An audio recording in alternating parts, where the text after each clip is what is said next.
ಉಗ್ರಂ ವೀರಂ ಮಹಾವಿಷ್ಣುಂ ಜ್ವಲಂತಂ ಸರ್ವತೋಮುಖಂ ನೃಸಿಂಹಭೀಷಣಂ ಭದ್ರಂ ಮೃತ್ಯುಮೃತ್ಯೋ ನಮಾಮ್ಯಹಂ. ಸಮಸ್ತ ವೀಕ್ಷಕ ಬಾಂಧವರಿಗೆ ನೃಕೇಸರಿ ಅಸ್ಟ್ರೋ ಚಾನಲ್ಗೆ ಸ್ವಾಗತವನ್ನು ಕೋರುತ್ತಾ, ಆಗಸ್ಟ್ ತಿಂಗಳ ಮೇಷರಾಶಿಯವರಿಗೆ ಹೇಗಿದೆ ಫಲಾಫಲಗಳು ನೋಡೋಣ ಬನ್ನಿ.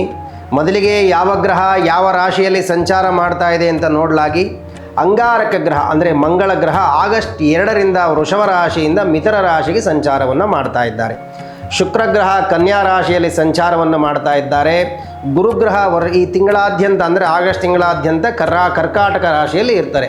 ಶನಿ ಭಗವಂತ ಹಿಮ್ಮುಖ ಸಂಚಾರವನ್ನು ಮಾಡ್ತಾ ಇದ್ದಾರೆ. ಹಾಗಿದ್ದರೆ ಮೇಷರಾಶಿಯವರಿಗೆ ಈ ಆಗಸ್ಟ್ ತಿಂಗಳಲ್ಲಿ ಹೇಗಿದೆ ಫಲಾಫಲಗಳು ಅಂತ ನೋಡಲಾಗಿ, ಈ ಆಗಸ್ಟ್ ತಿಂಗಳು ಮೇಷರಾಶಿಯವರಿಗೆ ಅದ್ಭುತವಾದಂಥ ಅದೃಷ್ಟದ ಲಾಭ. ಹೇಗೆ ಸೂರ್ಯ ಮತ್ತು ಚಂದ್ರಗ್ರಹಣ ಆಗಸ್ಟ್ ತಿಂಗಳಲ್ಲಿ ಸಂಭವ ಆಗೋದ್ರಿಂದ ನಿಮಗೆ ಆರ್ಥಿಕವಾಗಿ ಲಾಭ, ಉದ್ಯೋಗದಲ್ಲಿ ಲಾಭ, ಹಣಕಾಸಿನಲ್ಲಿ ಲಾಭ ಎಲ್ಲವೂ ರಾಜಯೋಗ ನಿಮಗೆ ಮೇಷರಾಶಿಯವರಿಗೆ ಸಿಗುತ್ತೆ.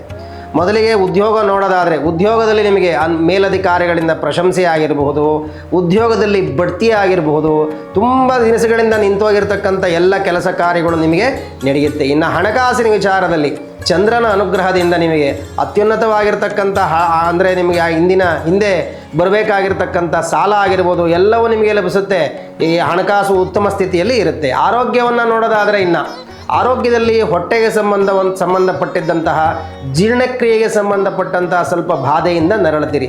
ಏಕೆಂದರೆ ಶನಿ ಹಿಮ್ಮುಖವಾದ ಸಂಚಾರ ಇರೋದರಿಂದ ನಿಮ್ಮ ಮನೆ ಹಿಂದೆ ಇದ್ದಾರೆ. ಹಾಗಾಗಿ ಸ್ವಲ್ಪ ನೀವು ಆಹಾರದ ಬಗ್ಗೆ ಕಟ್ಟುನಿಟ್ಟನಾಗಿರ್ತಕ್ಕಂಥ ಜಾಗರೂಕತೆ ಬೇಕು. ಇನ್ನು ಕೌಟುಂಬಿಕವಾಗಿ ಧಾರ್ಮಿಕ ಯಾತ್ರೆಗಳನ್ನು ಹೋಗ್ತಕ್ಕಂಥದ್ದು, ಅವರೊಂದಿಗೆ ಸುಖ ಸಂತೋಷದಿಂದ ಇರತಕ್ಕಂಥ ಸಮಯ ಆಗುತ್ತೆ. ಇನ್ನು ವಿದ್ಯಾರ್ಥಿ ಜೀವನಕ್ಕೆ ನೋಡೋದಾದರೆ ನಿಮಗೂ ಕೂಡ ಯಶಸ್ಸು ಸಿಗುವಂತಹ ತಿಂಗಳಾಗುತ್ತೆ ಆಗಸ್ಟ್ ತಿಂಗಳು.